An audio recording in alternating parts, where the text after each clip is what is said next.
क्या दुनिया तीसरे विश्व युद्ध की दहलीज पर खड़ी है? क्या अब यूक्रेन की धरती पर रूस और पश्चिमी देशों की सेनाओं का सीधा टकराव होगा?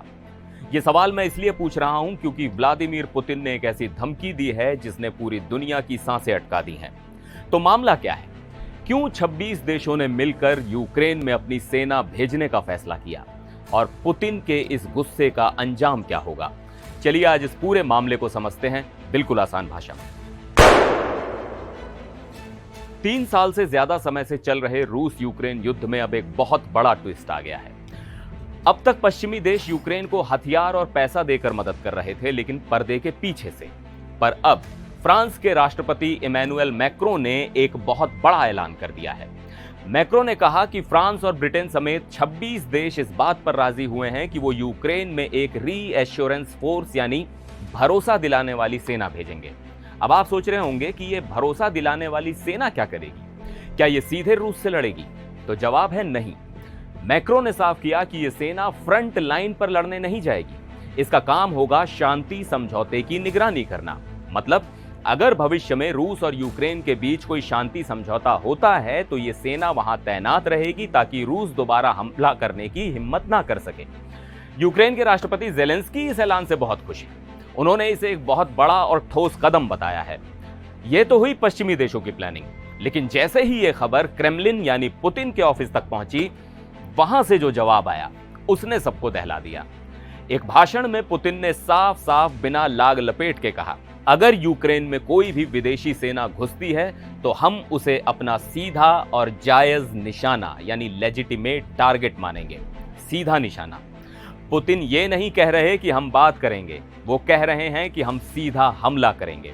उन्होंने कहा इस तरह सेना भेजना शांति के लिए ठीक नहीं है, बल्कि यही तो युद्ध की असली जड़ है कि यूक्रेन पश्चिमी देशों के करीब जा रहा है। अब सवाल ये उठता है कि जब पश्चिमी देश कह रहे हैं कि उनकी सेना लड़ेगी नहीं, सिर्फ शांति की निगरानी करेंगी, तो पुतिन इतने गुस्से में क्यों?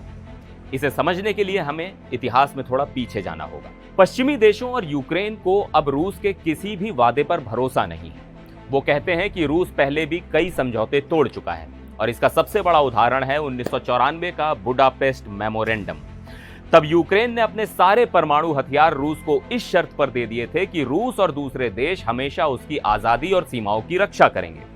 लेकिन 2014 और फिर 2022 में रूस ने खुद ही यूक्रेन पर हमला करके उस समझौते को तोड़ दिया। इसीलिए यूक्रेन कह रहा है कि अब हमें कागजी गारंटी नहीं बल्कि जमीन पर पश्चिमी सेना की गारंटी चाहिए। लेकिन पुतिन कह रहे हैं अगर शांति समझौता हो गया तो किसी सेना की जरूरत ही क्या है। रूस अपने वादे का पक्का है और वो समझौते का पूरा पालन करेगा। तो अब स्थिति यह है कि एक तरफ 26 देशों का गठबंधन है जो सेना भेजना चाहता है और दूसरी तरफ रूस है जो उन पर हमला करने की धमकी दे रहा है। हालांकि इस गठबंधन में भी सब एक मत नहीं है। अमेरिका इस मामले पर अभी कुछ बहुत खुलकर नहीं बोल रहा। जर्मनी जैसे देश भी इस पर बहुत संभल कर कदम रख रहे हैं क्योंकि वो जानते हैं कि ये कितना बड़ा जोखिम है। अगर एक भी रूसी मिसाइल किसी फ्रांसीसी या ब्रिटिश सैनिक पर गिरती है तो ये सीधा रूस और नाटो के बीच युद्ध का ऐलान माना जा सकता है और इसका मतलब होगा तीसरा विश्व युद्ध। तो ये एक शतरंज की ऐसी बिसात है जहां एक गलत चाल पूरी दुनिया को आग में झोंक सकती है। पश्चिमी देश यूक्रेन को सुरक्षा की गारंटी देना चाहते हैं और पुतिन इसे अपने लिए सीधी चुनौती मान रहे हैं।